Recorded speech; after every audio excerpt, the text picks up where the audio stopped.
Paartileen Oromiyaa keessa socho'an ABO fi KFO'n marii biyyaalessaa irratti hirmaachuu dhabuun dhiibbaan qabu. Paartileen lamaan bal'inaan naannoo Oromiyaa keessa socho'an kuni filannoo biyyaalessaa marsaa ja'affaarratti sin hirmaannee ture.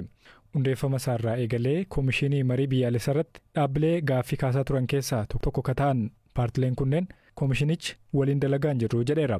Koomishinara ittaantuu Koomishinii marii biyyaalessaa Itoophiyaa kata'an Dr. Hiruut Gabrasillaasee turtii miidiyaa biyya keessaa waliin taasisaniin paartilee galmaanii jiran 63 ta'an keessaa 40 ol waliin dalagaa akka jiran himan. Isaanii fi koomishinaroonni kaan dhaabota kana waliin hojjechuun haala danda'amu uumuudhaaf tattaaffii olaanaa gochuus dubbatan. Itti gaafatamaan damee siyaasaa ABO obbo Jabeessaa Gabbisaa sababa waliin hojjetaan jirreef waa'illi koo Galaanaa Balaay gaafateera. Paartilee wallabbii keessa jiran walitti dhufanii akkamitti maree kana gaggeessina eenyuun nu gaggeessa eessatti gaggeeffanna ka jedhu kana mara jalqaba irratti walii galuu qabu jechuudha. Mareen siyaasaa tokko iftoomina qabaachuu qabaa, qaama walabaan gaggeeffamuu qabaa, hunda ka hammate ta'uu qabaa.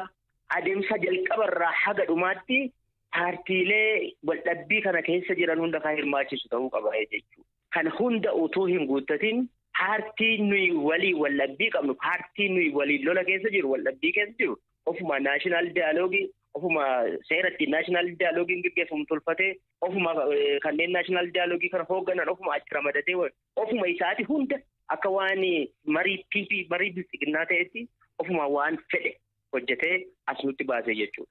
Ni ammoo adeemsi marii siyaasaa tokko hunda kan hirmaachisu iftoomina kan qabu qaama walabaan bakka walabatti kan gaggeeffamu ta'uu qaba kan jedhu ejjennoo qabnaa jechuudha. Paartiilee walitti dhufanii eenyutu nu mariisisa? Ajandaan keenya maali? Term of reference qajeelfamee ittiin mariin kun gaggeeffamu maali? Kana hunda paartiileen walitti dhufanii waliin haasa'anii murteeffatanii itti seera isaan garuu ofumaa seeras tolfatanii koomishinarota ramadatan ofumaa oofaa jiru jechuudha. Waldhabbii jiru furuuf utuu hin taane ka akeeka ittiin paartii amma aangoorra jiru umurii aangoo isaa dheeressuu, ittiin addunyaa hawwatanii ittiin bajeta argachuu, darbee immoo kunoo mariirra jirra jedhanii ittiin hojii dippiloomaasii hojii siyaasaa uummata keessa hojjechuu, alatti immoo hojii dippiloomaasii bu'aa dippiloomaasii argachuuf malee onnee irraa garaagarummaa jiru furuuf akka hin taane hubannee ejjennoo fudhannee kanaaf ejjennoo keenya hanga sadarkaa ministeera haqaatti naashinaal diyaaloogii yookaan immoo marii siyaasaa nu jennu kanarraa quurama qabnu, rakkoo qabnu, wanneen fooyya'uu qaban hunda tokko 2, 3, 4 jennee tarreessinee wanneen fooyya'uu qaban illee quurama qabnu dhiyeessinee turre jechuudha. Inni fudhatama arganne deebiin arganne. Fudhatamne kanaaf adeemsa kana keessa hin jirru jechuudha. Wanni amma ministeera haqaaf dhiyeessitanis fudhatama arganne deebiis hin arganne. Tokko deebiin arganne ministeera haqaatti qaamaan COP members miseensoti COP keessa jiran paartileen COP jalatti ijaaramanii jiran bakka ministeerri haqaa jirutti bakka national dialogue commissioners yookaan komishinerooti marii biyyoolessaa kun jiranitti qaamaa fuulaan walitti dhufne akkaataatti mariin siyaasaa gaggeeffamu. Sirna addunyaa ittiin mariin siyaasaa gaggeeffamu kana amma akkasitti marii siyaasaa gaggeessaa jirtan kun ammoo kana hin guutu. Kanaaf kun guutamuu qaba. Seera koomishiniin marii biyyoolessaa kun itti ijaarame mataasaa fooyya'u akka qabu, jijjiiramuu akka qabu. Mariin siyaasaa kun yookaan naashinaal diyaaloogii kun akkanatti gaggeeffamu hunda fuulaa wal dura teenyee yaada keenya ibsine yaada keenya tokko fudhatamne jechuudha. Uummata isin hin qabsoofnaaf jettan miidhuu danda'a yaadni jedhu jira. Isa kana akkamittiin ilaaltu?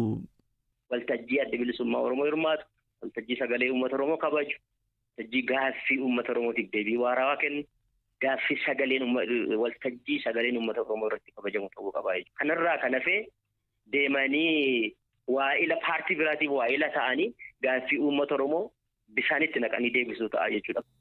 Kanaan dura deebiidhaan kenneen garuu koomishiniin marii biyyaalessaa himannaa irratti dhiyaate akka gaarree idil addunyaa kan waggaatti arroonni miliyoona 5 sababiidhuma kanaan qalaman Afrikaa keessaa dhorkamuu mala.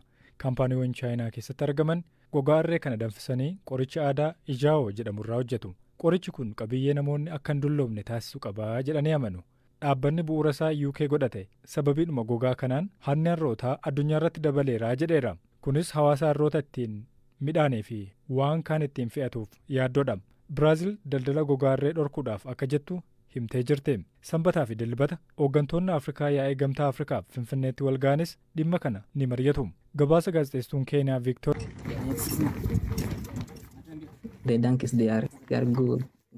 Harroonni koo baay'ee gaariidha. Baay'een isaan jaalladha. Akka maatii kiyyaa tokkottiin isaan ilaala. Kan inni Steve dubbisaa jiruuf dhihoo harroonni isaa hatamanii ajjeefamaniiru. Ji'a darbe harroota isaa goodaa oolan fiduuf gad bu'e. As dhaqee achi dhaqee ollaas gaafatee jooree jaawwaree dhabe. Guyyaa guutuu halkanis isaan barbaadeen dhabe. Guyyoota 3 booda hiriyyaan kiyya natti bilbilee akka qalamanii gataman natti hime. Gogaa irraa baasanii gataniiru. Harroonni lamaan Steve gogaa isaaniif jecha ajjeefamaniiru. The high demand for donkey skins is driven by the demand for a product called Qoricha aadaa Chaayinaa Ijaaw jedhamu oomishuuf jecha gogaan harree akkaan barbaadamaa jira. Qoricha durii fi baay'ee beekamudha. Ijaaw itself is absolutely centuries old. Yaaneke Meerik dhaabbata dhimma eegumsa harree irratti dalagu Donkey Sanctuary Buurasaa UK godhate keessa dalagdi. Dhaabbati kun waggoota muraasa darban daldala gogaa harree Chaayinaatti qoricha tolchuuf oolu akka hin raawwatamne duula gaggeessutti jira. The production of Ijaaw is now on commercial scale. Marketing Bara ammayyaa kanatti immoo oomishi qoricha Ijaaw daldalamaa jira. Gabaan isaas baay'ee Ashama kabajamtoota daawwattoota keenya warreen chaanala hojjetuuf warreen chaanala keenya nu hordofaa jirtan like share subscribe godhuun comments nu kannaa yaadni keessanii wajjibeessaa jenna. Wabeekamu oduu ijoo guyyaa irraatii fi oduulee garaagaraa qabaanne kan dhiyaanidha. Wabeekamu jalqaba irratti oduu BBC Afaan Oromoo kan qabannedha. Akkuma beekamu waa'ee mariin adda bilisummaa Oromoo fi paartii badhaadhinaa maalirra jira akkamiirra jira kabulturaa karam deemaa waan jirra hanga tokko yaada kaasuuf adda bilisummaa Oromootii fi mootummaa biyya bulchaa jiru yoomuyyuu kan waliin gala ta'uu beekamee jira. Kunis marii marsaa tokkoffaa lammaffaa gaggeeffamee guyyaa 14 taa'amee ture irratti yaada isaanii nama yaada gara qaban kaajuu isaanii hunda waliin dhiyeessanii turani. Kana irratti mootummaan paartii biyya bulchaa jiru dhiibbaadhaan humnaan sossobii wanta godhuuf yaalaa ture. Garuu immoo akka ammaan dura sossobii galchitti hin mijoofnee fi warri amma hogganoonni abbaa amma biyya bulchaa hogganoonni adda bilisummaa Oromoodhaa warra baratee warra jajjabaa yoo ta'a. Kanaaf lolli adda bilisummaa Oromootii fi mootummaa biyya gidduutti akkumatti fufee jira. Akkuma beekamu godinaalee garaagaraa Wallaggaa, Horroo Guduruu, Naqamtee, asiin karaa Booranaa hanga gartee Arsiitti deemaa jira. Kanaaf injifannoon kan uummata Oromoo kan uummata bal'aa ta'uu qaba. Waboon abbaa biyyaatti jabaadhu waboo abbaan biyyaa sumaa.